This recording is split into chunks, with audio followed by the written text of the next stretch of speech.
Yes, this girl is coming. Hey, how you doing? Hi, Kim. Hey, Kim, we were just the questions out to the group. Yeah, why are you here tonight? You know? Why are you here? And I don't want to put you on blast, sister, for real, okay? But this is for anybody and everybody. Why? You know, you came in, they did it to you. We love you like that. Reasons. I wanted to give Macy back his jar. I also feel like this topic is really important. Oh, hi! And because I love you guys. Like, I love seeing all these wonderful people here. And I think this topic, well, like, at least what was posted, because I came late, so I don't know what's actually been said, but I think that parenting, racism, all these things, they're very important to be discussing openly. So, yeah. This is me on the spot. Try my best. Cool. All right, thank you. Well, let me throw this out, because everybody really fast. Thank you, Kim. Race is a science fiction. It's a science fiction. There's only one race. There's not even one race. There's a human family sharing this house called Earth, living a little dysfunctionally in need of therapy. A little? And so race is a science fiction, but it's a social fact. Race is a science fiction, but a social fact. So just consider these demographics right now. In Lakesh, mirrors, okay? So over here is the Earth that's billions and billions of people. But this percentage is Asian, this percentage is African, this percentage is North American, South American, European. Over here is the Earth, but it's now a village of 100 people. But the same percentages in Lakesh. What would Earth look like if it was a village of 100 people? Well, in every community that you live in, unless you're planning to move to the moon, some people are trying to do that. But in every community on this planet, more and more, you walk around, you're going to see all these kanjis, all these signs in Mandarin, all these people speaking Hindi. Why is that? Because 58% of the planet is Asian. You're walking through the grocery store and there's all these women speaking Wolof, us and Dinka. Why is that? Because 12% of the planet is African. And Africa is a continent, not a country, by the way. I'm so sick of going to people's little superficial tolerant diversity festivals. And they say, we're going to have some representation from Russia, China, El Salvador, and Africa. It's the world's second largest continent. Let's learn our geography, all right? We're driving by bus stops and we see all these women wearing chador and hijabs and rocking bindis. Why is that? Well, because 32% of the earth is considered Christian. And Christianity includes these denominations. Catholics are Christians, Protestants, Episcopalians, LDS, non-denominational Jehovah's Witness. But 68% of the earth is not Christian.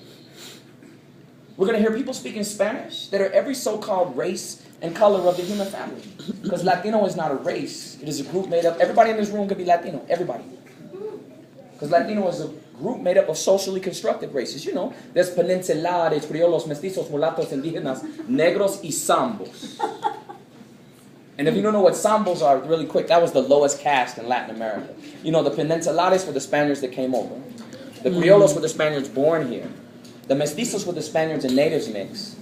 Then the mulatos were the Spaniards and Africans mix. And you got all these different castas. And the lowest caste were the indígenas, natives, the negros, the blacks, but the bottom caste was called sambo.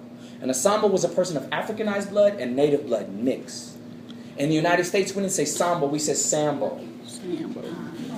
That's where sambos come from. Denny's was called black sambos up until like the 1970s. Mm-hmm. And people may ask themselves this question, am I in the United States? Yeah. You know, I think a lot of people still call themselves Americans because we haven't earned the word united in these United States yet. Mm-mm. We're really not united. Test our unity. If our unity is defined on our freedom and governance, turn off these lights and let us not be able to get water. Let electricity and water go for 3 weeks. Let's see how united we are then. The reality is that we have to take some proactive roles to build spiritual villages, to connect. You know, tomorrow, everybody was crying about those babies killed in Connecticut a year ago, right? But nobody's crying about the 11 million people that have been killed in Congo so that we can have the latest smartphone technology. Coltan, I was talking to some people earlier, it's base metal and all of our electronics. All of our electronics. The base metal is coltan. That stuff comes purely from the Congo. And over 11 million people have been slaughtered so that we can have the latest stuff. Now, I'm not saying this to guilt you. In the Baha'i community, we practice something, there's something called hukukullah. Hukukullah is basically about purifying all of our worldly possessions. Because basically everything in the world right now, because of a global economy that is connected on a material level, it's all on slave money. Nothing's clean. So this piece on race, we got a lot of work to do. Consider this really fast.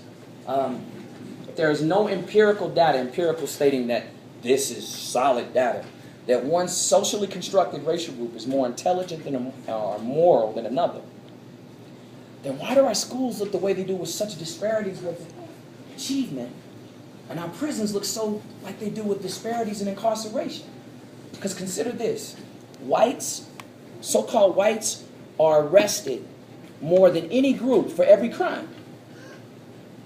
Whites are arrested more than any so-called racial group for every crime. Arrested. Who's incarcerated? Right now, 2006, the United States incarcerated black men just alone, not even consider Latinos, brothers and sisters, and natives, man.